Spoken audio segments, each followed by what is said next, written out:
നിങ്ങൾ ആഗ്രഹിക്കും പോലെ ഡോക്ടറോ എഞ്ചിനീയറോ ആവാൻ മക്കളെ ഓക്സ്ഫോർഡിലേക്ക് പറഞ്ഞയച്ചോളി. കുട്ടികളുടെ വിജയത്തിൽ രക്ഷിതാക്കളുടെ ഒരേയൊരു വിശ്വാസം ഓക്സ്ഫോർഡ്. ഇനി ട്യൂഷൻ സെന്ററുകൾ തേടിയുള്ള അലച്ചിൽ നിർത്താം. Book your seats. Oxford Eats yours. Hello മക്കളെ, എല്ലാവർക്കും ഞങ്ങളുടെ പുതിയൊരു വീഡിയോയിലേക്ക് സ്വാഗതം. ഞാൻ നിങ്ങളുടെ സ്വന്തം മാനുഷ്. എടാ മക്കളെ, നമ്മളിന്ന് പഠിക്കാൻ പോണത് നമ്മുടെ +1 ഇംഗ്ലീഷിലെ ഫസ്റ്റ് ചാപ്റ്റർ ആയിട്ടുള്ള ഹിസ് ഫസ്റ്റ് ഫ്ലൈറ്റ് എന്ന ചാപ്റ്ററിലെ ചില പ്രധാനപ്പെട്ട എക്സാം ഓറിയന്റഡ് ക്വസ്റ്റ്യൻസ് ആണ്. അപ്പൊ ഈ ഒരു ചാപ്റ്ററിന്റെ ഡീറ്റെയിൽഡ് ആയിട്ടുള്ള വീഡിയോ ഒക്കെ നമ്മൾ നേരത്തെ ചെയ്തിട്ടുണ്ട്. അത് കാണാത്ത മക്കളൊക്കെ നമ്മുടെ ചാനലിന്റെ പ്ലേലിസ്റ്റ് നോക്കുക. +1 ഇംഗ്ലീഷ് എന്ന് പറഞ്ഞ പ്ലേലിസ്റ്റ് ഉണ്ട്. അത് നോക്കിയാൽ നിങ്ങൾക്ക് ഒരുപാട് ചാപ്റ്ററിന്റെ സമ്മറീസും അതുപോലെ തന്നെ ചാപ്റ്റേഴ്സും പിന്നെ എക്സാം ഓറിയന്റഡ് ആയിട്ടുള്ള നോട്ട്സുകളൊക്കെ കിട്ടും. കുറെ മക്കളായിട്ട് ചോദിക്കുന്നുണ്ട് നമ്മുടെ പഴയ ഉടായ്പകളൊക്കെ ഇല്ലെന്ന്. എന്തായാലും മക്കളെ, നിങ്ങൾ പേടിക്കണം. നിങ്ങൾക്ക് മോഡൽ എക്സാം തട്ടിമുട്ടി പോകാനുള്ള ഉടായ്പകളൊക്കെ നമ്മൾ നമ്മുടെ ആ പ്ലേലിസ്റ്റിൽ +1 ഇംഗ്ലീഷ് എന്ന് പറഞ്ഞ പ്ലേലിസ്റ്റിൽ കൊടുത്തിട്ടുണ്ട്. എല്ലാ തരത്തിലുള്ള ഡിസ്കോഴ്സുകളും, അത് ഇമെയിൽ ആയിക്കോട്ടെ, ലെറ്റർ ആയിക്കോട്ടെ, ട്രാവൽ എസ്സേ ആയിക്കോട്ടെ, ക്യാരക്ടർ സ്കെച്ച്, പ്രൊഫൈൽ, ഇങ്ങനെ എല്ലാത്തിൻ്റെയും ഫോർമാറ്റുകൾ അടങ്ങിയിട്ടുള്ള വീഡിയോസ് ഒക്കെ നമ്മൾ ഓൾറെഡി ചെയ്തിട്ടുണ്ട്. ആ പ്ലേലിസ്റ്റ് നോക്കിയിട്ട് കാണുക. കുറെ പേരൊക്കെ കണ്ടിട്ടുണ്ട്, ബാക്കിയുള്ള മക്കളും കാണുക. ഇനി ഇതെല്ലാം കൂടി ഒന്ന് പരിഷ്കരിച്ചിട്ട് നല്ല സെറ്റപ്പ് ആക്കിയിട്ടുള്ള വീഡിയോകളൊക്കെ നമ്മൾ ഉടൻ തന്നെ നിങ്ങൾക്ക് ചെയ്യുന്നതായിരിക്കും. തൽക്കാലം ഈ മോഡൽ എക്സാം മക്കളൊന്ന് അഡ്ജസ്റ്റ് ചെയ്യുക. ഈ പഴയ വീഡിയോകളൊക്കെ കണ്ടിട്ട് നമ്മൾ മോഡൽ എക്സാം കഴിഞ്ഞ് പബ്ലിക്കിന് മുമ്പായിട്ട് നമുക്ക് കുറച്ച് ദിവസങ്ങൾ ബാക്കിയുണ്ട്. അവിടെ നമുക്ക് പൊളിക്കാം. എന്തായാലും മാനവ് സാറിനെ വിശ്വസിക്കുന്ന മക്കളാണെന്ന് എനിക്ക് ഉറപ്പുണ്ട്. അപ്പൊ തീർച്ചയായിട്ടും നിങ്ങളെ ഞാൻ കൈവിടില്ല. നമ്മൾ 10ാം ക്ലാസ് എങ്ങനെ പൊളിച്ചോ അതുപോലെ തന്നെ നമ്മൾ ഈ +1ഉം ഇനി അവിടെ നിന്ന് അങ്ങോട്ട് +2 ഒക്കെ നമ്മൾ പൊളിക്കുന്നതായിരിക്കും. അപ്പൊ കൃത്യമായിട്ട് എല്ലാ ചാപ്റ്ററിന്റെയും നിങ്ങൾക്ക് ആവശ്യമുള്ള നോട്ട്സുകളുമായിട്ട് നമ്മൾ വരുന്നതായിരിക്കും. പിന്നെ മറ്റൊരു സന്തോഷ വാർത്ത കൂടിയുണ്ട്. നിങ്ങൾക്ക് നോട്ട്സ് PDF ആക്കിയിട്ട് ഡൗൺലോഡ് ചെയ്യാൻ വേണ്ടിയിട്ട് നമ്മൾ വെബ്സൈറ്റും കൂടി സ്റ്റാർട്ട് ചെയ്തിട്ടുണ്ട്. ഓക്സ്ഫോർഡ് അക്കാദമി കേരള എന്ന പേരിൽ നമ്മുടെ വെബ്സൈറ്റിൽ നിങ്ങൾ കയറി കഴിഞ്ഞാൽ നിങ്ങൾക്ക് ആവശ്യമുള്ള നോട്ട്സുകൾ ഇപ്പൊ തൽക്കാലം നമ്മൾ ഇംഗ്ലീഷിന്റെ നോട്ട്സിലാണ് പ്രൊവൈഡ് ചെയ്ത് തുടങ്ങുന്നത്. എന്തായാലും നിങ്ങളുടെ പബ്ലിക് എക്സാം ആവുന്നതിന് മുമ്പായിട്ട് 4-5 ദിവസത്തിനുള്ളിൽ മുഴുവൻ ചാപ്റ്ററുകളുടെയും നോട്ട്സുകൾ നമ്മൾ ഇത് പ്രൊവൈഡ് ചെയ്യുന്നതായിരിക്കും. അപ്പൊ പേടിക്കേണ്ട. വെബ്സൈറ്റിന്റെ ലിങ്ക് ഞാൻ ഈ ഒരു കമന്റ് ബോക്സിൽ പിൻ ചെയ്ത് വെക്കുന്നുണ്ട്. അപ്പൊ നമുക്ക് ഡയറക്റ്റ് ചാപ്റ്ററിലേക്ക് കിടക്കാം. നമ്മുടെ ഈ ഹിസ് ഫസ്റ്റ് ഫ്ലൈറ്റ് എന്നുള്ള ചാപ്റ്റർ, അതായത് അവന്റെ ആദ്യത്തെ ഒടുക്കത്തെ അല്ല ആദ്യത്തെ പറക്കൽ എന്ന് പറഞ്ഞിട്ടുള്ള ഈ ഒരു ചാപ്റ്റർ പറയുന്നത് ഒരു സീകളിന്റെ കഥയാണ് അല്ലെ. സീകൾ എന്ന് പറഞ്ഞാൽ കടൽക്കാക്ക. ഇത് ലിയാം ഓ ഫ്ലാഹർട്ടി എന്ന് പറഞ്ഞിട്ടുള്ള ഒരു മനുഷ്യൻ, ഒരു മച്ചാൻ എഴുതിയിട്ടുള്ള ഒരു കഥയാണ്. അപ്പൊ മക്കളെ, ഈ ഒരു കഥ എന്ന് പറഞ്ഞാൽ ഇറ്റ്സ് എൻ ഇൻസ്പിറേഷണൽ സ്റ്റോറി. ഒരു മോട്ടിവേഷൻ അല്ലെങ്കിൽ ഒരു ഇൻസ്പിറേഷൻ നൽകുന്ന ഒരു സ്റ്റോറിയാണ്. കാരണം നമുക്കറിയാം, നമ്മളൊക്കെ പലപ്പോഴും ജീവിതത്തിൽ പല കാര്യങ്ങളും ചെയ്യാൻ പഠിക്കുന്നത് നമ്മുടെ ഉള്ളിലുള്ള ഫിയർ, പേടി കൊണ്ടായിരിക്കും അല്ലെ. അപ്പൊ ഇത്തരത്തിൽ ഒരുപാട് കഴിവുകൾ ഉണ്ടായിരുന്നിട്ടും നല്ല പവർ ഉണ്ടായിരുന്നിട്ടും അതായത് സ്ട്രെങ്ത് ഉണ്ടായിരുന്നിട്ടും തന്റെ കഴിവ് പ്രകടിപ്പിക്കാതെ തന്റെ ഭയം കാരണം പറക്കാനാവാതെ പറക്കാൻ മടിച്ചു നിൽക്കുന്ന ഒരു സീകളിനെ ആധാരമാക്കിയിട്ടാണ് നമ്മുടെ ഈ ചാപ്റ്റർ ലിയാം ഓ ഫ്ലാഹർട്ടി തയ്യാറാക്കിയിരിക്കുന്നത്. അങ്ങനെ സ്വന്തം കഴിവ് തിരിച്ചറിയാതെ പേടി കാരണം പറക്കാൻ പറ്റാതെ അല്ലെങ്കിൽ പറക്കാൻ എന്താ പറയാ താല്പര്യമെടുക്കാതെ ജീവിതം തന്നെ കൊഞ്ഞാട്ടിയായി നിൽക്കുന്ന ആ ഒരു നമ്മുടെ ഈ സീകളിന് അവസാനം അവന്റെ അമ്മ ഒരു 8ന്റെ പണി കൊടുത്തിട്ട് അവനെ കൊണ്ട് എന്ത് ചെയ്യണം, അവന്റെ കഴിവ് പുറത്തേക്ക് കൊണ്ടുവരിപ്പിക്കുകയാണ് അല്ലെ. അപ്പൊ ഈ ചാപ്റ്ററിൽ നമുക്ക് ഒരുപാട് തീമുകൾ ഉണ്ട്. അതായത് നമ്മുടെ ഉള്ളിലുള്ള ഭയം മാറ്റിയാൽ മാത്രമേ നമുക്ക് കോൺഫിഡൻസും അതേപോലെ തന്നെ നമുക്ക് വിജയത്തിലേക്ക് എത്താനും പറ്റൂ എന്നുള്ള ഒരു മെസ്സേജ് നമുക്ക് ഈ ഒരു കഥ നൽകുന്നുണ്ട്. അതുകൂടാതെ തന്നെ പലപ്പോഴും നമ്മുടെയൊക്കെ സക്സസിന്, നമ്മുടെ നല്ല ഏതൊരു വ്യക്തിയുടെയും സക്സസിന് പിറകിൽ പാരൻസിന് വലിയ റോൾ ഉണ്ട് എന്നുള്ളതും കൂടി ഈ ഒരു ചാപ്റ്ററിലൂടെ നമുക്ക് മനസ്സിലാക്കാൻ പറ്റും. കാരണം പറക്കൂല എന്ന് വിചാരിച്ചിരുന്നത് നമ്മുടെ സീകളിനെ അവസാനം പറപ്പിക്കുന്നത് നമ്മുടെ സീകളിന്റെ അമ്മ പക്ഷിയാണ് അല്ലെ. അമ്മ സീകളിലാണ്, മദർ സീകളിൽ എങ്ങനെയാണ് കൊതിപ്പിച്ചു നിർത്തി അല്ലെ. അതായത് സീകളിനെ പട്ടിണി കിട്ടുകാണ്ട് അവസാനം കുറച്ച് ഭക്ഷണം, നല്ല മത്സ്യം, നല്ല ചൂടേറുന്ന മത്സ്യം ഇങ്ങനെ സീകളിന്റെ തൊട്ടടുത്ത് കൊണ്ടുവന്നിട്ട് ഇങ്ങനെ നിന്നു അല്ലെ. ആ നിൽക്കുന്ന സമയത്ത് വിശന്ന് പറഞ്ഞ സീകളിൽ എന്തായാലും വേണ്ടില്ല, ചത്താലും വേണ്ടില്ല എന്ന് വിചാരിച്ചിട്ട് അത് പിടിക്കാൻ വേണ്ടി ചാടുന്നു. ആ ചാടുന്ന സമയത്ത് നേരെ പാറന്റെ മേലെ നിന്ന് താഴേക്ക് വീഴുമ്പോൾ ഒരു ഗതിയില്ലാതെ അവസാനം ചിറകടിച്ച് പറക്കുകയാണ് അല്ലെ. അപ്പോഴാണ് മൂപ്പർക്ക് മനസ്സിലായത് തനിക്ക് ചിറകുണ്ട്, തനിക്ക് പറക്കാൻ കഴിയുന്നത്. എന്തായാലും ചിലപ്പോഴൊക്കെ എങ്ങനെയാണ് നമ്മുടെ കഴിവ് തിരിച്ചറിയാൻ മറ്റുള്ള പലരും വേണ്ടി വരും അല്ലെ. അപ്പൊ എന്തായാലും ഇതാണ് നമ്മുടെ സ്റ്റോറി. ഈ സ്റ്റോറി ഡീറ്റെയിൽഡ് ആയിട്ടൊക്കെ പറയുന്ന വീഡിയോ നമ്മൾ ചെയ്തിട്ടുണ്ട്. ഇവിടെ ഞാൻ മക്കൾക്ക് വേണ്ടിയിട്ട് നമ്മുടെ ഈ കഥയുടെ ചെറിയൊരു ഷോർട്ട് സമ്മറി തയ്യാറാക്കിയിട്ടുണ്ട്. ആ സമ്മറി ഞാൻ പെട്ടെന്ന് ടപ്പ് എന്നൊന്ന് വായിക്കാം. അത് കഴിഞ്ഞിട്ട് നമുക്ക് കുറച്ച് ചോദ്യങ്ങളൊക്കെ പരിചയപ്പെടാം.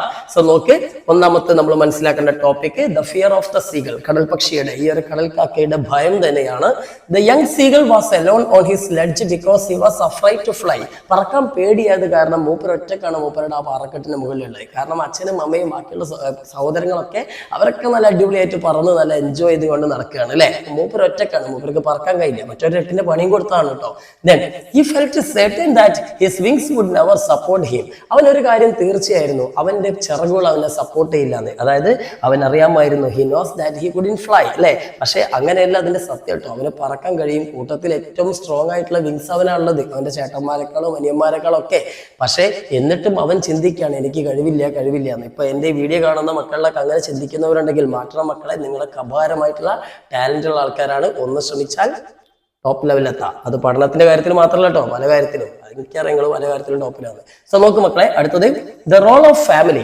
ഞാൻ നേരത്തെ പറഞ്ഞ പോലെ തന്നെ നമ്മളൊക്കെ ജീവിതത്തിന്റെ സക്സസിലേക്ക് നമ്മൾ എത്തിക്കാൻ പലപ്പോഴും നമ്മുടെ ഫാമിലി വലിയ റോള് വഹിക്കാറുണ്ട്. ഇത്തരത്തിൽ നമ്മുടെ സീകളിനും അവൻ വിജയത്തിലേക്ക് എത്താൻ അവന്റെ ഫാമിലി, പ്രത്യേകിച്ച് അവന്റെ അമ്മ വലിയ റോള് വഹിച്ചിട്ടുണ്ട്. നമുക്ക് അതിലേക്ക് നോക്കാം. The parents spend their time teaching the other children the art of flight and how to skim the waves and dive for fish. അപ്പൊ നമ്മുടെ ഈ ഒരു സീകളിന്റെ അച്ഛനും അമ്മയും കൂടി എന്ത് ചെയ്യാണ്, ബാക്കിയുള്ള മക്കളുണ്ടല്ലോ, സഹോദരങ്ങളും സഹോദരിയൊക്കെ ഉണ്ടല്ലോ, അവരെയൊക്കെ പറക്കലിന്റെ ടെക്നിക്സുകൾ, അതേപോലെ തന്നെ എങ്ങനെ വെള്ളത്തിൽ ഊളിയിടാം, മീൻ എങ്ങനെ പിടിക്കാം, ഇങ്ങനെയുള്ള ടെക്നിക്സുകളൊക്കെ പഠിപ്പിച്ചുകൊണ്ടിരിക്കുന്നുണ്ട്. അപ്പോൾ അച്ഛനും അമ്മയും കുട്ടികൾക്ക് ചെറുപ്പത്തിലുള്ള പല ടാലന്റുകളും പഠിപ്പിച്ചു കൊടുക്കും. അവരിലൂടെ ഇൻഹെറിറ്റ് ആയിട്ടും അവരിനെ കണ്ടും കേട്ടും ഒക്കെ കുറെ കാര്യങ്ങൾ നമ്മൾ പഠിക്കുമെന്നുള്ള ഒരു സൂചനയാണ് ഈ കഥ നമുക്ക് നൽകുന്നത്. പിന്നെ when the young seagull refused to fly, his parents used to harsh methods like scolding him and threatening to let him starve to make him independent. അപ്പൊ ഈ സമയത്ത് നമ്മുടെ സീകളിന് മാത്രം ഇവര് പറക്കാൻ പറഞ്ഞിട്ട് പറക്കുന്നില്ല, എത്ര ശ്രമിച്ചിട്ടും. അവസാനം ആദ്യമൊക്കെ കുറെ ഉപദേശിച്ച് നോക്കി, സ്നേഹത്തോടെ പറഞ്ഞു നോക്കി, എന്നിട്ടും കേട്ടപ്പോൾ പാരന്റ്സ് കുറച്ച് ഹാർഷ് ആയിട്ടുള്ള ചില മെത്തേഡുകൾ, ചില ടാക്ടിക്സുകൾ സ്വീകരിക്കുന്നുണ്ട്. ഇവനെ പട്ടിണിക്ക് ഇടുമെന്ന് ഭീഷണിപ്പെടുത്തുന്നു, എന്നിട്ട് പട്ടിണിക്ക് ഇടുന്നുണ്ട് അല്ലെ. പിന്നെ അതേപോലെ തന്നെ ഇവൻ എന്ത് ചെയ്യുന്നുണ്ട്, വഴക്ക് പറയുന്നുണ്ട്, എല്ലാം ചെയ്യുന്നുണ്ട്. അപ്പൊ നമുക്കറിയാം നമ്മുടെ പാരന്റ്സും ഇങ്ങനെ തന്നെയാണ്. അവര് ചില കാര്യങ്ങൾ നമ്മൾ നന്നാവാൻ വേണ്ടിയിട്ട് പല കാര്യങ്ങളും പറയും. പക്ഷേ നമ്മളതൊക്കെ എന്ത് ചെയ്യും, നമുക്ക് ബുദ്ധി ഇല്ലാത്തത് കൊണ്ടോ അല്ലെങ്കിൽ നമുക്ക് മടി കാരണോ നമ്മളത് ചെയ്യൂല. അപ്പൊ ചിലപ്പോഴൊക്കെ അവർ നമ്മൾ എന്ത് ചെയ്യും, അതിന് നമുക്ക് ശകാരിക്കുകയോ നമ്മൾ എന്തെങ്കിലുമൊക്കെ ഇതുമാതിരി പട്ടിണിക്കിടുകയോ പുറത്താക്കുകയൊക്കെ ചെയ്യും. അപ്പൊ നമ്മൾ മനസ്സിലാക്കേണ്ട അതും ഒരുതരം ടഫ് ലവ് എന്നാണ് അതിന് പറയല്ലേ. അതായത് നമ്മൾ നന്നാവാൻ വേണ്ടിയിട്ട് അവർ കുറച്ച് ഹാർഷായിട്ട് പെരുമാറാണ്. അതും ഒരുതരം സ്നേഹപ്രകടനം തന്നെയാണ്, നമ്മൾ നന്നാവാൻ വേണ്ടിയിട്ടാണല്ലോ. അപ്പൊ അത്തരത്തിലുള്ള ചില പ്രകടനങ്ങൾ നമ്മുടെ ഈ സീകളിന്റെ അച്ഛനും അമ്മയൊക്കെ സീകളിനോട് ചെയ്തു എന്നാണ് പറയുന്നത്. കാരണം ഇവനെ പട്ടിണിക്കെടുക്കെ ചെയ്തിട്ടാ, വിഷനാനെങ്കിലും ചങ്ങായി പറന്നു വരില്ലോ എന്ന് വിചാരിച്ചിട്ട്. അടുത്ത് നോക്കടാ. The mother seagull used a piece of fish bite to trick him into diving, knowing that his hunger would eventually overcome his fear. അപ്പൊ ഇവന്റെ ഹങ്കർ, വിശപ്പ് കാരണം അവസാനം ഇവന്റെ പേടിയൊക്കെ മാറുമെന്നുള്ള പ്രതീക്ഷയിൽ ഒരു കഷ്ണം മീൻ ഉപയോഗിച്ചിട്ടുള്ള ഒരു ട്രിക്കാണ് ആര് ചെയ്യുന്നത്, നമ്മുടെ അവന്റെ സീകളിന്റെ അമ്മ ചെയ്യുന്നത് അല്ലെ. എന്താണ് അമ്മ ചെയ്യുന്നത് ഇവിടെ കറക്റ്റ് ആയിട്ട് പറയുന്നുണ്ട്. സോ നോക്ക്. He was very hungry because he had not eaten for 24 hours. 24 മണിക്കൂർ, ഒരു ദിവസം മൊത്തം ഇവനെ പട്ടിണിക്കിട്ടപ്പോൾ അവന് ഭയങ്കര വിശപ്പായിരുന്നു നമ്മുടെ സീകളിനെ. His mother picked up a piece of fish and flew across to him. അപ്പം അമ്മക്കിളി എന്ത് ചെയ്തു, അമ്മക്കിളി ഒരു കഷ്ണം മീൻ അങ്ങോട്ട് കടിച്ചെടുത്തിട്ട് ഇവന്റെ അപ്പുറത്തുള്ള ആ ഒരു പാറമെന്ന് ഇവൻ കാണുക എന്ത് ചെയ്തു, ഇവന്റെ നേർക്ക് ഇങ്ങനെ പറന്നു വന്നു. അപ്പൊ ഇവൻ വിചാരിച്ച് ഇപ്പൊ കിട്ടുന്നുള്ള ഹാപ്പിനെസ്സിൽ നിൽക്കുകയാണ്. പക്ഷെ അമ്മ എന്താ ചെയ്തത്, but stopped just out of reach. ഇവന് ഏകദേശം എത്തില്ല എന്നുള്ള ലെവല് വന്നപ്പോ ഇവനെ ഒരിക്കലും ചാടി പിടിക്കാൻ കഴിയാത്ത രീതിയിൽ അമ്മക്കിളി അവിടെ എയറിൽ അങ്ങനെ നിന്നു, ഈ മീനും പിടിച്ചിട്ട്. ഇവൻ ആകെ ഭ്രാന്തായി അല്ലെ. കാരണം ഫുഡ് ഇങ്ങനെ മുന്നിൽ നിൽക്കാണ്, വിശന്നിട്ട് പൊരിയാണ്. ഇനിയിപ്പോ ഏത് കാട്ടുകാരും ചാടിയല്ലേ പറ്റുള്ളൂ അല്ലെ. സോ നോക്ക്. മാഡൻഡ് ബൈ ഹങ്കർ, വിശപ്പ് കാരണം ഭ്രാന്ത് പിടിച്ച ഇവൻ എന്ത് ചെയ്തു, dived fish and fell into space. അവൻ ആ മീനിന് നേരെ ഡൈവ് ചെയ്ത് ചാടി, അതോടെ അവന് നേരെ സ്പേസ്, ശൂന്യതയിലേക്ക് വീഴാണ്. താഴെ വലിയ ആഴക്കടലാണുള്ളത്, ഒരുപാട് ഹൈറ്റുള്ള പാറമേലാണ് ഇവൻ നിൽക്കുന്നത്. അവിടുന്ന് നേരെ താഴേക്ക് വീണു. After A moment of terror, ഒരു നിമിഷത്തേക്ക് അവനൊന്ന് പേടിച്ചു. ആ പേടിക്ക് ശേഷം he felt his wings spread and realized he was soaring എന്ന് പറഞ്ഞാൽ ഫ്ലൈ, പറക്ക അല്ലെ. അപ്പൊ കുറച്ച് കഴിഞ്ഞപ്പോൾ അവന് മനസ്സിലായി അവന്റെ ചിറകുകൾ വിടർന്നിരിക്കുന്നു, അവൻ പറക്കാൻ തുടങ്ങിയിരിക്കുന്നു എന്നൊക്കെ അവന് മനസ്സിലായി. അപ്പം അവൻ പറക്കാൻ തുടങ്ങിയടാ, അവൻ അറിയാതെ അവന്റെ കഴിവുകൾ പുറത്തു വന്നില്ലേ, വല്ലാത്ത ജാതി. നോക്ക് അടുത്തത്. Once he started flying, the whole family, father, mother and siblings flew around him. And soaring and diving to show their support.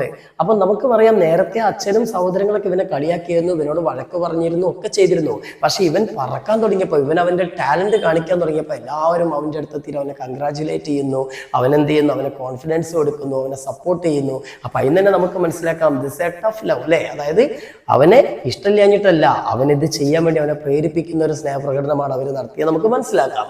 ഇനി when he landed on the sea, they prized him and offered him scraps of dogfish as a reward for his bravery. അപ്പൊ അവന് അവസാനം കുഴങ്ങി, കുറെ പറഞ്ഞിട്ട് കുഴങ്ങിയിട്ട് അവൻ എന്ത് ചെയ്തു, പതുക്കെ ആ ഒരു കടലിൽ ലാൻഡ് ചെയ്യുന്ന സമയത്തൊക്കെ അവൻ പേടിക്കുന്നതിന് മുങ്ങി പോകുന്നത്. പക്ഷെ നമുക്കറിയാം കടൽക്കാക്കൾ മുങ്ങൂലല്ലോ, താറാവിന്റെ ഒക്കെ മാറി നിൽക്കൂലേ. അപ്പൊ അവൻ അങ്ങനെ ആ കടലിന്റെ മേലെ, വെള്ളത്തിന്റെ മേലെ ഇങ്ങനെ ലാൻഡ് ചെയ്ത സമയത്ത് അമ്മക്കിളിയൊക്കെ വന്നിട്ട് അവൻ എന്ത് ചെയ്തു, അവന്റെ കൂട്ടുകുടുംബം മൊത്തം വന്നിട്ട് അവന് നല്ലൊരു മീനൊക്കെ ഓഫർ ചെയ്തു. അവന് റിവാർഡായിട്ട്, അവന്റെ ആ ബ്രേവറിക്ക്, ധൈര്യത്തിന് റിവാർഡായിട്ട് അവന് മീനൊക്കെ ഓഫർ ചെയ്യുന്നുണ്ട്. ഇവിടെയാണ് നമ്മുടെ കഥ അവസാനിക്കുന്നത്. അപ്പൊ മക്കളെ, കഥ മനസ്സിലായില്ലേ? ഇനി നമുക്ക് എന്ത് ചെയ്യാച്ചാൽ ഇതിൽ നിന്നുള്ള ചില ചോദ്യങ്ങൾ പരിചയപ്പെടാം. അതിന് മുമ്പായിട്ട് ഈ ഒരു ചാപ്റ്ററിന്റെ പ്രധാനപ്പെട്ട ആശയം ഒന്ന് പറഞ്ഞുതരാം, ഒന്ന് മനസ്സിലാക്കി വെച്ചുകൊണ്ട് ചിലപ്പോൾ മൺവേടൊക്കെ ചോദിച്ചാൽ ഇതാ: story shows that while parents may seem cruel and unrelenting, it is often because they want their children to be self reliant and ready to face life challenges. അതായത് മാതാപിതാക്കൾ പലപ്പോഴും ക്രൂരന്മാരെ പോലെ പെരുമാറും. അങ്ങനെയാണെങ്കിലും അത് മക്കളെ സെൽഫ് റിലയന്റ്, സ്വയം പര്യാപ്തമാക്കാനും അതുപോലെ പ്രതിസന്ധികളെ തരണം ചെയ്യിക്കാനുള്ള അവരുടെ കേപ്പബിലിറ്റി ഉണ്ടാക്കാനും വേണ്ടിയിട്ടാണ്. അല്ലാതെ എന്തല്ല, അവരോട് വെറുപ്പുള്ളതുകൊണ്ടല്ല. അത് മക്കളും മനസ്സിലാക്കണം കേട്ടോ. ഓക്കെ, ഇനി നമുക്ക് പരീക്ഷയ്ക്ക് ആവശ്യമായിട്ടുള്ള ചില തീമുകൾ, ഈ ചാപ്റ്റർ എന്നുള്ള ചില തീമുകളും അതേപോലെ തന്നെ മെസ്സേജുകളൊക്കെ നമുക്ക് നോക്കാം. സോ ഫസ്റ്റ് തന്നെ പാരന്റ്സിന്റെ റോള് ഒരു പ്രധാനപ്പെട്ട ഘടകമാണ്.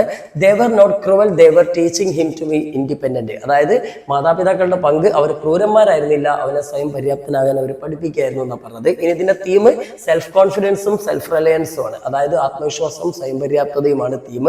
പിന്നെ ഈ കഥയുടെ ഒരു മെസ്സേജ് എന്ന് പറഞ്ഞാൽ one must overcome fear to succeed. നമ്മൾ ജീവിതത്തിൽ വിജയിക്കണമെങ്കിൽ ആദ്യം എന്തിനെ മറികടക്കണം? നമ്മുടെ ഉള്ളിലെ പേടിയെ, ഭയത്തെ മറികടക്കണം അല്ലെ. പേടിയാണ് നമ്മുടെ ഒക്കെ പ്രശ്നത. അതങ്ങ് മറികടന്നു കഴിഞ്ഞാൽ പിന്നെ നമ്മൾ എവിടെയും എന്തും നേടിയെടുക്കും അല്ലെ. അപ്പൊ നമ്മുടെ വെബ്സൈറ്റിൽ ഇതിന്റെ നോട്ട്സ് ഉണ്ട്, പേടിക്കേണ്ട. നിങ്ങൾക്ക് പാഠഭാഗത്തിന്റെ മീനിങ്ങും കാര്യങ്ങളൊക്കെ ഇതിലുണ്ട്. അതുപോലെ ഇവിടെ നിങ്ങൾക്ക് one word questions, 2 mark questions ഒക്കെ ഉണ്ട്. അത് ഒക്കെ നിങ്ങൾ പാഠത്ത് വരാൻ സാധ്യതയുള്ള ക്വസ്റ്റ്യൻസ് ആണ്. അപ്പൊ അതൊക്കെ വെബ്സൈറ്റ് നോക്കി പഠിക്കാം. നമുക്ക് വലിയ ചോദ്യങ്ങളിലേക്ക് കടക്കാം. അപ്പൊ ഈ ചോദ്യത്തിൽ നിങ്ങൾ ആദ്യം തന്നെ മനസ്സിലാക്കേണ്ടത് ഒരു ക്യാരക്ടർ സ്കെച്ച് ആണ്, നിങ്ങൾക്ക് ചോദിക്കാൻ സാധ്യതയുള്ളതാണ്. അപ്പൊ 2 ക്യാരക്ടർ സ്കെച്ച് ആണ് ഈ ചാപ്റ്ററിൽ നിന്ന് വരാൻ സാധ്യത, ഏതെങ്കിലും ഒന്ന് കേട്ടോ. അതായത് ഒന്ന് നമ്മുടെ സീകളിൻ്റെതാണ്, മറ്റൊന്ന് മദർ സീകളിൻ്റെ, അതായത് അമ്മക്കിളിയുടേതോ അതല്ലെങ്കിൽ നമ്മുടെ ഈ കുഞ്ഞിക്കിളിയുടേതോ ഏതെങ്കിലും ഒരാളുടെ ഒരു ക്യാരക്ടർ സ്കെച്ച് ചോദിക്കാം. നമുക്ക് നോക്കാം. ക്യാരക്ടർ സ്കെച്ച് എഴുതുമ്പോൾ നമുക്ക് ആദ്യം പേര് എഴുതാം, ടൈറ്റിൽ എഴുതാം. ടൈറ്റിലിന് 1/2 മാർക്കുണ്ട്. ക്യാരക്ടർ സ്കെച്ച് ആരുടേതാണോ അയാളുടെ പേര് എഴുതിയാൽ മതി. എന്നിട്ട് നമ്മൾ ഇതാണ് the young seagull is the main character in the story his first flight. എഴുത്തുകാരനെ കൂടി മെൻഷൻ ചെയ്യണേ. ബൈ ലാംഹോ ഫ്ലാഹർട്ടി. വിട്ടുപോയതാണ്, അതും കൂടി മെൻഷൻ ചെയ്യണം. അപ്പൊ നമുക്കൊരു 1/2 മാർക്ക് കിട്ടും. Then at the beginning he is very afraid and timid because he thinks his wings will not support him. അപ്പൊ കഥയുടെ തുടക്കത്തിൽ നമ്മൾ കാണുന്നത് അവൻ വളരെ പേടിയുള്ളവനാണ്. ആ പേടി കാരണം എന്താണ്? അവൻ ചിന്തിക്കുന്നത് അവന്റെ ചിറകുകൾ അവനെ സപ്പോർട്ട് ചെയ്യില്ല എന്നാണ്. Then while his brothers and sister fly away, അവന്റെ സഹോദരന്മാരും സഹോദരിയൊക്കെ പറക്കുന്ന സമയത്ത് he stays alone on the ledge. അവൻ ആ പാറക്കെട്ടിൽ ആ കൂട്ടിനടുത്ത് ഇങ്ങനെ ഇരിക്കുകയാണ്. Then he is hesitant. അവനെ സംശയിക്കുകയാണ്. എന്ത്? hesitant bird, അവന്റെ സംശയമുള്ള പക്ഷിയാണ്. who fails to gather enough courage to take the first plunge. അവന്റെ ആദ്യത്തെ ആ പറക്കലിന് അവൻ ധൈര്യം അവന് കിട്ടുമോ എന്നുള്ള കാര്യത്തിൽ അവന് സംശയമുണ്ട്. Then however he is also innocent and hungry. പക്ഷെ ആള് വളരെ നിഷ്കുവാണ്, അതേപോലെ ഒരു വിശപ്പുള്ള ഒരുത്തനാണ്. Then after 24 hours of starving he is maddened by hunger. ആ 24 മണിക്കൂർ പട്ടിണി കിടന്നപ്പോൾ അവന് വിശപ്പ് കാരണം ഭ്രാന്തനായി. അവസാനം ഈ ചെങ്ങായി അവൻ തന്നെ വിരിഞ്ഞുണ്ടായിട്ടുള്ള ആ മുട്ടയുടെ ആ ഒരു ഉള്ളിലുള്ള തോടിന്റെ ഭാഗത്ത് തിന്നുണ്ടല്ലേ, വല്ലാത്ത ജാതി. നോക്ക്, this hunger forces him to dive for the fish in his mother's beak. അപ്പൊ അമ്മയുടെ ചുണ്ടിനകത്തുണ്ടായിരുന്ന, കൊക്കിനകത്തുണ്ടായിരുന്ന ആ ഒരു ഫിഷ് ഭ്രാന്ത് കാരണം അവൻ ഒന്നും കണ്ണും മൂക്കും നോക്കാതെ നേരെ ചാടിയാണ്ട് എടുക്കാനൊക്കെ ശ്രമിക്കുന്നുണ്ട്. As he falls into space he discovers his inner strength. അതേപോലെ തന്നെ അവൻ ആ ശൂന്യതയിലേക്ക് വീണ സമയത്ത്, അബ്ബീസിലേക്ക് വീണ സമയത്ത് അവൻ അവന്റെ ഇന്നർ സ്ട്രെങ്ത്, ഉള്ളിലെ കരുത്ത് തിരിച്ചറിയുന്നുണ്ട്. He realises he can soar and drive just like others. ആ സമയത്ത് അവൻ സ്വയം തിരിച്ചറിയുന്നു അവന് മറ്റുള്ളവരെ പോലെ സോർ ചെയ്യാൻ, പറക്കാൻ കഴിയുമെന്ന്. By the end of the story, ഈ കഥയുടെ അവസാനത്തിൽ ഹി ബിക്കംസ് കോൺഫിഡന്റ്. അവൻ വളരെ കോൺഫിഡന്റ് ആയിട്ട് മാറുന്നു ആൻഡ് സക്സസ്ഫുൾ, വിജയിക്കുന്നു. Then he overcomes his fear, അവൻ അവന്റെ ഭയത്തെ ഇല്ലാതാക്കുന്നു, മറികടക്കുന്നു. കംപ്ലീറ്റ്സ് ഹിസ് ഫസ്റ്റ് ഫൈറ്റ്, അവൻ ആദ്യത്തെ പറക്കൽ പൂർത്തിയാക്കുന്നു. With the help of his family, അവന്റെ കുടുംബത്തിന്റെ സപ്പോർട്ടോട് കൂടിയിട്ട്. Thus he gains the respect of the family, അങ്ങനെ അവൻ അവന്റെ കുടുംബത്തിന്റെ ആ റെസ്പെക്ട്, ബഹുമാനവും നേടിയെടുക്കുകയാണ്. അപ്പൊ ഇത്രയുമാണ് നമ്മുടെ സീകളിന്റെ ക്യാരക്ടർ സ്കെച്ചിൽ എഴുതേണ്ടത്. ഇനി നിങ്ങൾക്ക് എന്ത് എക്സ്ട്രാ കൂട്ടണമെങ്കിൽ അങ്ങനെ കൂട്ടാം. 5 മാർക്കിനൊക്കെ ക്യാരക്ടർ സ്കെച്ച് ചോദിക്കാറുള്ളത് ഇത്ര തന്നെ എഴുതിയാൽ മതി. ഇനി വേണമെങ്കിൽ നിങ്ങൾക്ക് നിങ്ങളുടേതായിട്ടുള്ള കാര്യങ്ങളും കൂട്ടാം. ആ എഴുത്തുകാരന്റെ പേര് മെൻഷൻ ചെയ്യണം, മറക്കരുത്. ഇനി അടുത്ത് മദർ സീകളിന്റെ ക്യാരക്ടർ സ്കെച്ച് ആണ്. അപ്പൊ ഇതേപോലെ തന്നെ in the story is first flight the mother സീകൾ is A wise and clever parent. അപ്പം വളരെ ഇതിലും എഴുത്തുകാരന്റെ പേര് മെൻഷൻ ചെയ്യണം. അപ്പോൾ വളരെ ബുദ്ധിമതിയും അതേപോലെ തന്നെ വളരെ സാമർത്ഥ്യക്കാരിയുമായിട്ടുള്ള ഒരു പാരന്റ് ആയിട്ടാണ് ഇവിടെ മദർ സീകൾ അപ്പിയർ ചെയ്യുന്നത്. Then while the father and others scolded the young bird. ഈ ഒരു കുഞ്ഞിക്കിളി, അതായത് ഈ നമ്മുടെ ഈ യുവാവായിട്ടുള്ള ഈ ഒരു യങ് ആയിട്ടുള്ള ഈ സീകളിനെ അച്ഛനും സഹോദരന്മാരും എല്ലാവരും സ്കോൾഡ് ചെയ്യുന്ന സമയത്ത്, സ്കോൾഡ് ചെയ്യാൻ വഴക്ക് പറയാം അല്ലെ, ചീത്ത പറയുന്ന സമയത്ത് the mother was the only one who constantly watched him with concern. അല്പം കൺസേണോട് കൂടി, ആശങ്കയോട് കൂടി ആ പയ്യനെ നോക്കി നിൽക്കുന്നത് ഈ അമ്മ മാത്രമാണ്. അതിലേക്ക് അങ്ങനെയാണ്, അമ്മയ്ക്കായിരിക്കും കൂടുതൽ കെയർ കുട്ടികളുടെ കാര്യത്തിൽ അല്ലെ. Then she is observant. അവൾ നല്ല നിരീക്ഷകയാണ്. അവളിങ്ങനെ മകൻ പട്ടിണി കിടക്കുന്നു, അവൻ എന്താ അവിടെ ചെയ്യുന്നതൊക്കെ മുപ്പത്തി നോക്കുന്നുണ്ട്. ഉറങ്ങുന്ന സമയത്ത് വരെ മുപ്പത്തിനെ നോട്ടം കോട്ട അല്ലെ. സോ നോക്കേ, as she noticed the young seagulls hunger and his pathetic condition on the ledge. കാരണം അവള് ഈ മകനിങ്ങനെ അവിടെ ഒരു വളരെ പാത്തറ്റിക് കണ്ടീഷൻ, ദയനീയമായ അവസ്ഥയിൽ നിൽക്കുന്നൊക്കെ ഇവളിങ്ങനെ നോട്ടീസ് ചെയ്യുന്നുണ്ട്. She is clever motivator. അവൾ നല്ല ബുദ്ധിമതിയായിട്ടുള്ള ഒരു മോട്ടിവേഷൻ കൊടുക്കുന്ന ആളാണ് അല്ലെ. എന്താ അവൾ ചെയ്യുന്നത്? Who uses a piece of fish. അവളൊരു ചെറിയ ഒരു മത്സ്യത്തിന്റെ കഷ്ണമാണ് എന്തിനു ഉപയോഗിക്കുന്നത്, എന്തിന്? ടു ട്രിക്ക് ഹിം, അവനൊന്ന് കളിപ്പിക്കാൻ വേണ്ടിയിട്ട്. എന്തിന്? ഫ്ലൈയിങ്, പറക്കാനുള്ള കളിപ്പിക്കാൻ വേണ്ടിയിട്ട് അല്ലെ. സോ നോക്കി, instead of giving him food directly, അവന് നേരിട്ട് ഫുഡ് കൊടുക്കാതെ she flies near him and halls. അവൾ അവന്റെ നേരെ പറന്നു വന്നിട്ട് അവിടെ ഹാൾട്ട് ചെയ്യുന്നു, അവിടെ നിൽക്കുന്നു. Then forcing him to dive out of hunger. വിശപ്പ് കാരണം അവനെ പറക്കാൻ വേണ്ടി പ്രേരിപ്പിക്കുന്നു. This shows she is courageous and knows that tough love is necessary for her child's growth. അപ്പൊ അതിന് മനസ്സിലാക്കാം, അവൾ ഫുൾ കോൺഫിഡന്റ് ആണ്, കറേജിയസ് ആണ്, ധൈര്യവതിയാണ്. തന്റെ മകൻ എന്തായാലും പറക്കാൻ കഴിയും. ടഫ് ലവിനെ കൊണ്ടല്ലാതെ, ഇങ്ങനെ സീരിയസ് ആയിട്ട് അവളെ ഒരു ഹാർഷായിട്ട് പെരുമാറാതെ തന്റെ മകൻ ഒരിക്കലും അവന്റെ ശക്തി പുറത്തെടുക്കാൻ പോണില്ലെന്ന് അവൾക്കറിയാം. അപ്പൊ അതുകൊണ്ട് അങ്ങനെയുള്ള ചില അമ്മമാരൊക്കെ കുട്ടികൾ നടക്കാൻ നടക്കുന്ന സമയത്ത് കുട്ടികൾ വീഴും, എന്റെ മകൻ വീഴുമെന്ന് വിചാരിച്ചിട്ട് ഓടി പിടിക്കുന്നില്ല, കുറച്ച് വീഴട്ടെ എന്ന് വിചാരിക്കില്ലേ, വീണല്ലേ പഠിക്കുക. അതേമാതിരി തന്നെ ഇവനൊന്ന് താഴേക്ക് ചാടട്ടെ, ഇവനൊന്നും സംഭവിക്കില്ല എന്നുള്ള കോൺഫിഡൻസ്, ഇവന് കഴിവുണ്ട് എന്നുള്ളത് നമുക്കറിയാം എന്നൊക്കെ. Once the young bird starts flying, അങ്ങനെ ഈ യുവാവായ പക്ഷി പറക്കാൻ തുടങ്ങിയപ്പോൾ ഷീ ഈസ് എൻകറേജിങ്, അവളപ്പം തന്നെ അവനെ ധൈര്യപ്പെടുത്തുന്നു. ആൻഡ് പ്രൗഡ്, അവൾ അഭിമാനിക്കുന്നു. ദെൻ ഫ്ലൈയിങ് ബിസൈഡ് ഹിം, അവന്റെ കൂടെ പറക്കുന്നു. ദെൻ ആൻഡ് സ്ക്രീമിങ് വിത്ത് ജോയ്, സന്തോഷത്തോടെ അലറുന്നു. അപ്പൊ ഒരു അമ്മയുടെ എല്ലാ കഴിവുകളും എല്ലാ ക്വാളിറ്റികളും ഈ ഒരു പക്ഷിക്കുണ്ട്. ദെൻ ഇൻ ഷോർട്ട്, ചുരുക്കത്തിൽ she is a perfect mother. അവളൊരു പെർഫെക്റ്റ് മദറാ who helps her child overcome fear and become independent. തന്റെ മകൻ ഇൻഡിപെൻഡന്റ്, ഒരു സ്വതന്ത്രൻ, സെൽഫ് റിലയന്റ് ആവാനും അതേപോലെ തന്നെ അവന്റെ ഭയം മാറ്റിയെടുക്കാനും അവനെ സഹായിക്കുന്ന ഒരു മികച്ച ഒരു മദറായിട്ടാണ് ഇവിടെ സീകളിനെ കാണിക്കുന്നത്. അടുത്ത മക്കളെ ഒരു സ്പീച്ചാണ്. ഈ ചാപ്റ്ററിനെ ബേസ് ചെയ്തിട്ട് നിങ്ങൾക്ക് ഏത് സ്പീച്ച് ചോദിക്കുകയാണെങ്കിലും മക്കൾ തന്നെ എഴുതിയാൽ മതി. അപ്പോൾ overcoming fear and attaining success, ഭയത്തെ മറികടക്കൂ എന്നിട്ട് വിജയം നേടിയെടുക്കൂ എന്നുള്ള ഒരു വിഷയത്തെ ആസ്പദമാക്കിയിട്ടൊരു സ്പീച്ച് തയ്യാറാക്കാനാണ് നിങ്ങളോട് പറഞ്ഞിട്ടുള്ളത്. ആ സീകളിന്റെ ജീവിതത്തെയൊക്കെ ബേസ് ചെയ്തിട്ട് വേണം സ്പീച്ച് തയ്യാറാക്കാൻ. അപ്പൊ നമ്മൾ സാധാരണ ചെയ്യുന്ന പോലെ തന്നെ respected teachers and my dear friends എന്നൊക്കെ പറഞ്ഞുകൊണ്ട് നമ്മൾ തുടങ്ങുന്നു. എന്നിട്ട് പിന്നെ നമ്മൾ എഴുതുകയാണ് I am very happy to get a chance to deliver a few words before you എന്നൊക്കെ പറഞ്ഞിട്ട് ടോപ്പിക് എഴുതുന്നു. അപ്പൊ നിങ്ങളുടെ മുന്നിൽ സംസാരിക്കാൻ അവസരം കിട്ടിയതിൽ എനിക്ക് വലിയ സന്തോഷമുണ്ട് എന്നൊക്കെ കാണിക്കുന്നു. എന്നിട്ട് ടോപ്പിക് എഴുതുന്നു. അതിനുശേഷം ഫസ്റ്റ്ലി ആദ്യം തന്നെ I want to talk about how fear can stop us from reaching our potential. നമ്മൾ നമ്മുടെ കഴിവ് കാണിക്കുന്നതിലും കഴിവിലേക്ക് എത്തുന്നതിൽ ഭയം എത്രത്തോളം നമ്മളെ പിന്തിരിപ്പിക്കുന്നു എന്നതിനെ കുറിച്ച് പറയാൻ ഞാൻ ആദ്യം ആഗ്രഹിക്കുന്നു എന്ന് പറഞ്ഞിട്ട് നമ്മൾ തുടങ്ങുകയാണ്. In the story his first flight എന്ന കഥയിൽ അത് നമുക്ക് അവിടെ എഴുത്തുകാരനെ മെൻഷൻ ചെയ്യാം. ഇതിങ്ങനെ ചാപ്റ്ററിന്റെ പേര് പറയുമ്പോഴൊക്കെ എഴുത്തുകാരനെ മെൻഷൻ ചെയ്യുന്നതല്ല കേട്ടോ. ബൈ ലിയാം ഫ്ലൈറ്റിന്റെ ഇതാ. Then we see a young seagull, അവിടെ നമുക്കൊരു യുവാവായ ഒരു സീകളിനെ കാണാം. Who has terrified of his vast sea, അവൻ ആ വലിയ കടലിനെ കണ്ടിട്ട് പേടിക്കുകയാണ്. He stayed alone on his ledge while others flew away, മറ്റുള്ളവരൊക്കെ പറക്കുമ്പോൾ അവൻ ഒറ്റയ്ക്ക് അവന്റെ ആ ലെഡ്ജിന്റെ മേലെ ഇങ്ങനെ നിൽക്കുകയാണ്, പേടി കാരണം ഇങ്ങനെ നിൽക്കുകയാണ്. Then many of us are like that bird, നമ്മളിൽ പലരും ആ പക്ഷിയെ പോലെയാണ്. We have the wings, നമുക്കും ചിറകുകളുണ്ട്. ചിറകുകൾ മീൻസ് നമുക്കും we have potentials, നമുക്ക് കഴിവുണ്ട്, ഇന്നർ ടാലന്റ് ഉണ്ട്. Or the talent, but we are afraid to try, പക്ഷെ അത് ശ്രമിക്കാനും പുറത്തെടുക്കാനും നമ്മൾ പേടിക്കുകയാണ്. പല കാരണങ്ങൾ കൊണ്ട് നമ്മൾ പേടിക്കുകയാണ്.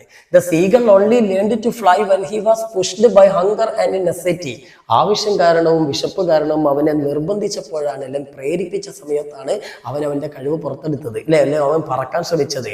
ആസ് ഡോക്ടർ കലാം സേസ്, നമ്മുടെ കലാം പറയുന്നത് പോലെ, പ്രസിഡന്റ് കലാം പറയുന്ന പോലെ, we are all born with wings. നമ്മളെല്ലാവരും ചിറകുകളുമായിട്ട് ജനിച്ചവരാണ്. ഒരുപാട് സ്വപ്നങ്ങളും ഒരുപാട് കഴിവുകളുമായി ജനിച്ചവരാണ് നമ്മൾ. ആൻഡ് മെന്റ് ടു ഫ്ലൈ, നമ്മൾ പറക്കണം, പറക്കാൻ കഴിവുള്ളവരാണ് നമ്മൾ. We must remember that necessity is the mother of invention.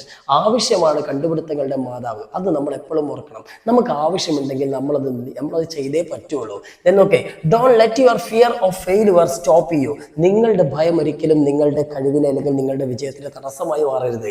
Take the plunge, അങ്ങ് പറന്നുയരട, ഓളിയിട്ട് പറക്ക്. ട്രസ്റ്റ് യുവർ വിങ്സ്, നിങ്ങളുടെ ചിറകുകളെ നിങ്ങൾ വിശ്വസിക്കുക. And you will soar to greatness, നിങ്ങൾ ഒരുപാട് ഉന്നതങ്ങളിലേക്ക് പറന്നുയരും, ഉറപ്പാണ്. ഓക്കെ, അപ്പൊ ട്രൈ ചെയ്താൽ യു വിൽ സക്സീഡ്. എന്നിട്ട് താങ്ക് യു കൊടുത്തുകൊണ്ടാണ് അവസാനിപ്പിക്കുക. ഇത്രയേ ഉള്ളൂ സ്പീച്ച്. ഇനി അടുത്തൊരു ഇമെയിൽ ആണ്. ഈ ചാപ്റ്ററിനെ ബേസ് ചെയ്തിട്ട് ഏതൊരു ഇമെയിൽ വരികയാണെങ്കിലും മക്കൾക്ക് തന്നെ എഴുതിയാൽ മതി. സോ ഇമെയിൽ എഴുതുമ്പോൾ നമുക്ക് ജസ്റ്റ് 2 എന്ന് എഴുതുന്നു. നിങ്ങൾക്ക് ആ CC/BCC നമ്മളെ ഫോർമാറ്റിൽ കറക്റ്റ് ആയിട്ട് കൊടുത്തിട്ടുണ്ട്. ഞാൻ അങ്ങനെ ഇല്ലെങ്കിലും ഇങ്ങനെ 2 എഴുതിയിട്ട് ഒരു ഇമെയിൽ കൊടുക്കുന്നു. ഫ്രണ്ടിന്റെ പേര് വേണമെങ്കിൽ കൊടുക്കുക, അല്ലെങ്കിൽ ഇങ്ങനെ കൊടുക്കുക, അതിന് മാറ്റർ ഒന്നുമില്ല. ഇനി സബ്ജക്ട് കൊടുക്കുന്നു. സബ്ജക്ട് ക്വസ്റ്റ്യൻ പേപ്പറിൽ തന്നിട്ടുണ്ട്, സബ്ജക്ട് കൊടുക്കുക, അല്ലെങ്കിൽ ഉണ്ടാക്കുക. ദെൻ ഡിയർ ഫ്രണ്ട് എന്ന് എഴുതുന്നു, കോമ ഇടുന്നു. കത്തിന്റെ ഫോർമാറ്റ് ഇതേമാതിരി തന്നെയാണ്. കത്ത് ചോദിക്കുകയാണെങ്കിലും ഈ കണ്ടന്റ് തന്നെ എഴുതിയാൽ മതി. ഫോർമാറ്റ് നമ്മുടെ ആ വീഡിയോയിലുണ്ട്. ഫോർമാറ്റിന്റെ വീഡിയോ നോക്കിയിട്ട് ഫോർമാറ്റുകൾ മാത്രം പഠിച്ചേക്കാം കേട്ടോ. സോ നോക്ക്, I heard that you are feeling A bit nervous about the exams. അപ്പോൾ ഒരു കൂട്ടുകാരന് പരീക്ഷാ പേടിയൊക്കെ ഉള്ളതുകൊണ്ട് അതിനെ പറ്റിയിട്ട് ഇമെയിൽ ചെയ്താണ്. അപ്പൊ നിനക്ക് പരീക്ഷയെ കുറച്ച് പേടിയൊക്കെ ഉണ്ടെന്ന് ഞാൻ കേട്ടു. എന്നതാ, I recent read a story called his first flight about seagull who was afraid to would fall. അപ്പൊ ഞാൻ ഈ ഇടയായിട്ടൊരു കഥ വായിച്ചു. ആ കഥയിൽ ഒരു സീഗൾ ഉണ്ട്. ആ സീഗളിന് പറക്കാനൊക്കെ പേടിയാണ്, വീഴുമെന്നുള്ള ഭയമാണ്. ദെൻ ഹി സ്റ്റേഡ് ഹംഗ്രി, അവൻ വിശന്ന് പട്ടിണി കിടന്ന് നിൽക്കുകയാണ്. Alone because of his fear, അവന്റെ പേടി കാരണം പട്ടിണി കിടന്ന് നിൽക്കുകയാണ് ആ ചങ്ങായി. അപ്പൊ അങ്ങനത്തെ ഒരു കഥ ഞാൻ കേട്ടു. എന്താണ്, but when he finally dived, പക്ഷെ അവൻ അവസാനം പറന്നിട്ടോ. ആ പറന്ന സമയത്ത് he realised that his wings spread out naturally to support him. അവന്റെ ചിറകുകൾക്ക് സ്വാഭാവികമായിട്ടും അവനെ സപ്പോർട്ട് ചെയ്യാൻ കഴിയുന്നു എന്ന് അവൻ മനസ്സിലാക്കി. Then similarly you have worked hard, അതേപോലെ തന്നെ നീയും നല്ല ഹാർഡ് വർക്ക് ചെയ്യണം. And you have the potential to succeed, നിനക്കും വിജയിക്കാനുള്ള കഴിവുണ്ട്. Don't afraid of the vast sea, ആ വിശാലമായ കടൽ, എന്തിന്റെ ഓഫ് എക്സാംസ്, പരീക്ഷയാകുന്ന വലിയ കടലിനെ നീ പേടിക്കേണ്ട ആവശ്യമൊന്നുമില്ല. എന്താ, ട്രസ്റ്റ് യുവർ പ്രിപ്പറേഷൻ, നീ നിന്റെ പ്രിപ്പറേഷനെ വിശ്വസിക്കുക, നിന്റെ കഴിവിനെ വിശ്വസിക്കുക. ടേക്ക് ദ പ്ലഞ്ച്, എന്നിട്ട് അങ്ങോട്ട് പറക്കടാ. Then you are born with greatness and confidence, ഒരുപാട് മഹത്വം, ഒരുപാട് കോൺഫിഡൻസ് കൊണ്ടാണ് നീ ജനിച്ചത്. യു ഹാവ് ദ പൊട്ടൻഷ്യൽ, അല്ലേ, നിന്റെ കഴിവുണ്ട് നിനക്ക്. അടുത്ത മക്കളെ ഒരു ഡയറിയാണ്. ഡയറി നിങ്ങൾക്ക് അങ്ങനെ ഡയറി ചോദിക്കാറില്ല, എന്നാലും പറയാൻ പറ്റില്ല, ഡിസ്കോസുകളാണ്, ഏത് വേണമെങ്കിലും വരാം. അപ്പം സീകളിന്റെ ഒരു ഡയറി വന്നാൽ എങ്ങനെ എഴുതാൻ നമുക്ക് നോക്കാം. സിമ്പിൾ ആണ്, നമ്മൾ 10ാം ക്ലാസ് ചെയ്ത പോലെ തന്നെയാണ്. ഇത് ശരിക്കും ഇങ്ങനെ ബോക്സ് ഇങ്ങനെയാണ് കേട്ടോ, മാറിപ്പോയതാണ്, എഡിറ്റ് ചെയ്ത് മാറിപ്പോയതാണ്. അപ്പോൾ ഫസ്റ്റ് നമ്മൾ ഡേറ്റ് അതേപോലെ തന്നെ ദിവസമൊക്കെ കൊടുക്കുന്നു. എന്നിട്ട് സാധാരണ പോലെ ഇതാണ്, വാട്ട് ആൻ അൺഫോർഗറ്റബിൾ ഡേ, ഇന്ന് എന്തൊരു മറക്കാനാവാത്ത ദിവസമായിരുന്നു. ദിസ് മോർണിംഗ്, ഇന്ന് രാവിലെ I was starving and alone on that cold ledge, ആ തണുത്ത പാറക്കെട്ടിന് മുകളിൽ ഞാൻ ഒറ്റയ്ക്ക് വിശന്നിരിക്കുകയായിരുന്നു. I thought I would die there because I was too afraid to jump, ചാടാൻ പേടിയായതുകൊണ്ട് ഞാൻ അവിടെ കിടന്ന് മരിക്കുന്നതാണ് ഞാൻ വിചാരിച്ചത്. But when mum came with the fish, പക്ഷെ അമ്മ ആ മീനുമായിട്ട് ഓടി വന്നല്ലോ, പറന്നു വന്നല്ലോ. And stayed just out of reach, എന്നിട്ട് അമ്മ എന്ത് ചെയ്തു, എന്റെ കുറച്ച് ഔട്ട് ഓഫ് റീച്ചിൽ അവിടെ അങ്ങനെ നിന്നു, എനിക്ക് എത്തിപ്പിടിക്കാൻ പറ്റാത്ത അകലത്തിൽ അങ്ങനെ നിന്നു. ഐ കുഡിൻ ഹെൽപ്പ് മൈസെൽഫ്, ആ സമയത്ത് എനിക്ക് എന്നെ നിയന്ത്രിക്കാൻ കഴിഞ്ഞില്ല കേട്ടോ. ദെൻ ഐ ഡൈവ്ഡ്, ഞാൻ ചാടി, ഒന്നും നോക്കിയില്ല, ഞാൻ ചാടി. ഫോർ എ സെക്കൻഡ്, ഒരു നിമിഷം നേരത്തേക്ക് ഐ വാസ് ടെറിഫൈഡ്, ഞാനൊന്ന് പേടിച്ചിരുന്നു. ബട്ട് ദെൻ, പക്ഷെ പിന്നീട് I felt the wind under my wings, എന്റെ ആ ചിറകുകൾക്കടിയിൽ കാറ്റിന്റെ സാന്നിധ്യം ഞാൻ അറിഞ്ഞു. അതായത് ഞാൻ പറക്കാൻ പോവുകയാണെന്ന് ഞാൻ അറിഞ്ഞു. ഐ വാസ് ഇൻ ഫാളിങ്, ഞാൻ വീഴുകയായിരുന്നില്ല. ഐ വാസ് ഫ്ലൈയിങ്, ഞാൻ പറക്കുകയായിരുന്നു. I soared, I dived and I even landed on the green sea. ഞാൻ പറന്നു, ഞാൻ ഊളിയിട്ടു. ഈവൻ ഞാൻ എന്തുപോലും ചെയ്തു എന്നാ പറഞ്ഞത്, ഞാൻ ആ പച്ചക്കടലിന്റെ മേലെ ലാൻഡ് ചെയ്തു. Then my family is so proud of me now. എന്റെ കുടുംബത്തിന് എന്നോട് ഇപ്പൊ ഭയങ്കര അഭിമാനമാണ് എന്നെ കുറിച്ച്. I finally found my wings, അവസാനം ഞാൻ എന്റെ ചിറകുകൾ കണ്ടെത്തിയിരിക്കുന്നത്. ഓക്കെ, അപ്പോൾ ഇത്രയുമാണ് നമ്മുടെ സീകളിന്റെ തോട്ട്സോ ഡയറിയോ അങ്ങനെ എന്ത് ചോദിച്ചു കഴിഞ്ഞാലും മക്കൾ ഇതന്നെ എഴുതിയാൽ മതി. ഇനി അവസാനമായിട്ട് നമ്മൾ ഈ ചാപ്റ്ററിൽ ചിലപ്പോൾ നിങ്ങൾക്ക് ഒരു റൈറ്റപ്പോ നെറേറ്റീവ് ഒക്കെ ചോദിക്കും. അപ്പൊ നെറേറ്റീവ് ചോദിക്കുകയാണെങ്കിൽ ചെറുതായിട്ട് സബ്ജക്റ്റ് ഒക്കെ നിങ്ങൾക്ക് മാറ്റേണ്ടി വരും. ഈ ചാപ്റ്ററിനെ കുറിച്ചാണ് ചോദിക്കുന്നതെങ്കിൽ നമ്മൾ സാധാരണ എഴുതുന്ന പോലെ തന്നെ ഒരു ഹെഡിങ് കൊടുക്കുന്നു. ഇതിലിപ്പോ ദ ഗ്രേറ്റ് ലീപ്പ് എന്നൊരു ഹെഡിങ് ആണ് കൊടുത്തത്, നിങ്ങൾക്ക് ഇതിന്റെ വേണമെങ്കിൽ കൊടുക്കുക. എന്നിട്ട് റൈറ്റപ്പ് ആണോ റൈറ്റപ്പ് എഴുതാം, നെറേറ്റീവ് ആണോ നെറേറ്റീവ് എഴുതാം. എന്നിട്ട് നമ്മൾ ഈ കഥയൊന്ന് സമ്മറൈസ് ചെയ്ത് എഴുതിയാൽ മതി. നമ്മൾ സബ്ജക്ട് മാറുന്നതനുസരിച്ച് കണ്ടന്റ് ചെറിയ മാറ്റം വരും, എന്നാലും ഒരുവിധം ഇതൊക്കെ തന്നെ മതി കേട്ടോ. സോ നമുക്ക് നോക്കാം. The young seagull was alone on his ledge paralysed by fear. പേടി കാരണം ആകെ മരവിച്ച അവസ്ഥയിൽ നമ്മുടെ ആ ഒരു യങ് സീഗൾ ഒറ്റയ്ക്ക് ഇങ്ങനെ അവന്റെ ആ ഒരു ലെഡ്ജിന്റെ മുകളിൽ, അവന്റെ ആ ഒരു പാറക്കെട്ടിന്റെ മുകളിൽ അങ്ങനെ ഇരിക്കുകയാണ്. While his siblings had already flown away. അവന്റെ സിബ്ലിങ്സ്, സഹോദരങ്ങളൊക്കെ ഓൾറെഡി പറന്നു കഴിഞ്ഞിട്ടുണ്ട്. He stood at the brink. അവനെപ്പോഴും ആ ഒരു പാറയുടെ അറ്റത്തായിട്ട് അവിടെ അങ്ങനെ നിൽക്കുകയാണ്. Terrified that his wings would never support him. അവന്റെ ചിറകുകൾ അവൻ ഒരിക്കലും സപ്പോർട്ട് ചെയ്യില്ല എന്നുള്ള ഭയത്താലാണ് നിൽക്കുന്നത്. Then his parents tried everything to motivate him. അവന്റെ പാരന്റ്സ് ആണെങ്കിൽ അവനെ മോട്ടിവേറ്റ് ചെയ്യാൻ വേണ്ടി എല്ലാ ശ്രമങ്ങളും നടത്തിയിട്ടുണ്ട്. എന്തൊക്കെ ചെയ്തു? സ്ക്രീമഡ് ഹിം. അവർ അവന്റെ നേരെ അലറിയിട്ടുണ്ട്. അതേപോലെ സ്കോൾഡഡ് ഹിം. അവനെ വഴക്ക് പറഞ്ഞിട്ടുണ്ട്. And even threaten to let him starve. പട്ടിണി കിടുമെന്ന് ത്രെട്ടൻ, ഭീഷണിപ്പെടുത്തിയിട്ടുണ്ട്. But for the 24 hours the young bird remained motionless and alone. പക്ഷെ 24 മണിക്കൂർ ഈ ചെങ്ങായി പട്ടിണി കിടന്ന് അനങ്ങാതെ എന്ത് സംഭവിച്ചാലും, ആന കുലുങ്ങിയാലും ആന കുത്താൻ വന്നാലും ഞാൻ അനങ്ങൂല എന്നുള്ള ഭാവമായിരുന്നു ചെങ്ങായിക്ക്. പക്ഷേ വിശപ്പാണ്, വിശപ്പ് മനുഷ്യനെ എന്തും ചെയ്യാൻ പ്രേരിപ്പിക്കും അല്ലേ? സോ നോക്ക്, hunger soon became his biggest enemy. അതായത് വിശപ്പ് അവസാനം അവന്റെ ഏറ്റവും വലിയ ശത്രുവാണ്. ആ ശത്രു അവനെ അനങ്ങാൻ പ്രേരിപ്പിക്കുകയാണ് അല്ലേ? Then he was so desperate that he searched every inch of his nest and even gnawed and dried eggshells. അവസാനം വിശപ്പ് കാരണം അവൻ എല്ലായിടത്തും തിരഞ്ഞു. അവന്റെ ആ ഒരു ലഡ്ജിന്റെ എല്ലാ മുക്കിലും മൂലയിലും, എവറി ഇഞ്ചസ് അല്ലെ, എല്ലാ മുക്കിലും മൂലയിലും അവൻ ഭക്ഷണം തേടി അലഞ്ഞു. അവസാനം അവൻ എന്ത് ചെയ്തു എന്നാ പറഞ്ഞത്? ഈ നാവഡ് പറഞ്ഞ കരണ്ട് എടുത്തു. എന്ത്? അവന്റെ ആ എഗ് ഷെൽ. അവൻ പോലും വിരിഞ്ഞിറങ്ങി, അവനും അവന്റെ സഹോദരങ്ങളും വിരിഞ്ഞിറങ്ങിയ കുറെ ഡ്രൈഡ്, ഉണങ്ങി കരിഞ്ഞു കിടക്കുന്ന മുട്ടത്തോടുകൾ ഉണ്ടായിരുന്നു. അതിനകത്ത് എന്തെങ്കിലും തിന്നാൻ കിട്ടുമെന്ന് അവൻ കരണ്ട് എടുക്കാനൊക്കെ തുടങ്ങി. എന്തൊരു കഷ്ടകാലം അല്ലേ? നോക്കി, he watched his mother standing on the plateau tearing a piece of fish. ആ സമയത്താണ് ഈ ചെങ്ങായി വിശന്ന് പൊരിഞ്ഞിരിക്കുന്ന സമയത്ത്, നമ്മളൊക്കെ വിശന്ന് പൊരിഞ്ഞിരിക്കുന്ന സമയത്ത് ഹോട്ടലിൽ ആരെങ്കിലും ഭക്ഷണം കഴിക്കുന്നൊക്കെ കണ്ടാൽ എങ്ങനെ ഉണ്ടാവും? പാഞ്ഞപ്പോൾ തട്ടിപ്പറിച്ച് ഓടാനൊക്കെ തോന്നൂല്ലേ? അപ്പൊ എന്തായാലും അതുപോലെ തന്നെ ഈ സീകളാകെ വിശന്ന് പൊരിഞ്ഞിരിക്കുക. ആ സമയത്താണ് അവിടെ അമ്മ, ഇവന്റെ സ്നേഹനിധിയായ ആ അമ്മ എന്ത് ചെയ്യാണ്? അപ്പുറത്ത് മീനൊക്കെ ഇങ്ങനെ അടിച്ചു പറിച്ച് തിന്നാണ്, ഇവനെ നുണപ്പിക്കുകയാണ് അല്ലെ? The sight of food maddened him. ആ ഒരു കാഴ്ച അവനാകെ ഭ്രാന്ത് പിടിപ്പിച്ചു. He cried out to her. അവന്റെ നേരെ അലറി, ഇങ്ങോട്ട് താടി തള്ളയെന്ന് പറഞ്ഞു അല്ലേ? Then begging for food. അവന് ഭക്ഷണത്തിന് വേണ്ടിയിട്ട് ഒരുപാട് യാചിച്ചു. തെരി അമ്മേ എന്ന് പറഞ്ഞു. Then his mother picked up a piece of fish and flew towards him. അപ്പൊ അമ്മ മനസ്സലിഞ്ഞു. പക്ഷെ അമ്മന്റെ മനസ്സിൽ ട്രിക്ക് ഉണ്ടല്ലേ? അമ്മ എന്ത് ചെയ്തു? ഒരു കഷ്ണം മീൻ കഷ്ണവുമായിട്ട് നേരെ ഈ പയ്യന്റെ നേരെ പറന്നു അല്ലേ? Then however she halted just out of his reach. പക്ഷെ അവനെ എത്തിപ്പിടിക്കാൻ പറ്റാത്ത ഒരു ദൂരത്ത് 30 അങ്ങോട്ട് ഹാൾട്ടായി. Then blinded by hunger, വിശപ്പ് കാരണം കണ്ണ് കാണാത്ത അവസ്ഥയിലായിരുന്നു ചെങ്ങായി. The young seagull dived at the fish. ഒന്നും നോക്കിയില്ല, നേരെ മീനിന്റെ നേരെ ഒരൊറ്റ ചാട്ടം. Then suddenly he fell outwards onto space. നേരെ അവൻ എന്ത് ചെയ്തു? ആ ശൂന്യതയിലേക്ക് അങ്ങോട്ട് വീണു. Then for a moment, ഒരു നിമിഷ നേരത്തേക്ക് a monstrous terror seized him. ഒരു ഭയാനകമായ ഒരു പേടി, ഒരു ഭീകരമായ ഒരു ഭീതി അവനെ പിടികൂടിയിരുന്നു. But it lasted only A second. പക്ഷെ അതൊക്കെ ഒരു നിമിഷ നേരത്തേക്കുള്ളായിരുന്നു. മച്ചാൻ പറന്നു അല്ലെ? പറക്കാൻ കഴിഞ്ഞു. നോക്കേ, ലാസ്റ്റ് ആയിട്ട് നമുക്ക് ഇത്ര എഴുതാം. He felt his wings spread out and the wind rushing against his feathers. അവന്റെ ചിറകുകൾ പറക്കുന്നത് പോലെയും അതേപോലെ അവന്റെ തൂവലുകൾക്കുള്ളിലൂടെ കാറ്റ് കുതിച്ചു പോകുന്നതും അവൻ അറിഞ്ഞു. അതായത് അവൻ പറക്കാണ്. He was no longer falling. അവൻ താഴേക്ക് വീഴുകയായിരുന്നില്ല. He was soaring. അവൻ പറക്കുകയായിരുന്നു. He uttered a joyous scream as he realized he could fly. അവന് പറക്കാൻ കഴിയുമെന്ന് തിരിച്ചറിഞ്ഞപ്പോൾ അവന് വലിയൊരു സന്തോഷത്തോടെ ഒരു അലറിക്കരഞ്ഞു അല്ലേ? Then his family joined him in the air, cheering and celebrating his success. അവന്റെ ആ വിജയത്തിൽ അവനെ സെലിബ്രേറ്റ് ചെയ്തുകൊണ്ട് ആഹ്ലാദത്തോട് കൂടിയിട്ട് അവന്റെ ഫാമിലിയും അവനോടൊപ്പം എയറിൽ വെച്ചിട്ട് തന്നെ ജോയിൻ ചെയ്തു. He finally landed on the green sea. അവസാനം അവൻ ആ പച്ച നിറത്തിലുള്ള കടലിന് മുകളിൽ, ആ കടൽ പരപ്പിൽ അവൻ ലാൻഡ് ചെയ്തു. Floating peacefully. അവിടെ അങ്ങനെ അവൻ വളരെ ശാന്തനായി ഒഴുകി. He had finally made his first flight. അങ്ങനെ അവൻ ആദ്യമായിട്ട് അവന്റെ ആദ്യത്തെ പറക്കൽ കംപ്ലീറ്റ് ചെയ്തു. Overcoming his fear through courage and necessity. അവന്റെ ആവശ്യവും അതേപോലെ തന്നെ ആ ധൈര്യവും ഉപയോഗിച്ചുകൊണ്ട് അവന്റെ പേടി എന്ത് ചെയ്തു? ഭയത്തെ അവൻ ഓവർകം ചെയ്തു. മക്കളെ, ഇത്രയും കാര്യങ്ങളാണ് ഈ ചാപ്റ്ററിൽ നിങ്ങൾക്ക് ചോദിക്കാൻ സാധ്യതയുള്ളത്. ഇനി എന്തെങ്കിലും ചേഞ്ച് വരുത്തിയിട്ട് ക്വസ്റ്റ്യൻ വന്നിട്ടുണ്ടെങ്കിൽ മക്കൾക്ക് ഈ കണ്ടന്റുകൾ വെച്ചിട്ട് ആൻസർ ചെയ്താൻ പറ്റും. അപ്പൊ ഇതുപോലെ തന്നെ എല്ലാ ചാപ്റ്ററുകളുടെ ഉത്തരങ്ങളും നമ്മൾ തരുന്നതായിരിക്കും. അപ്പൊ മക്കളെ പേടിക്കേണ്ട, നമ്മൾ കൂടെയുണ്ട്. അപ്പൊ എല്ലാവർക്കും ഓൾ ദി ബെസ്റ്റ്.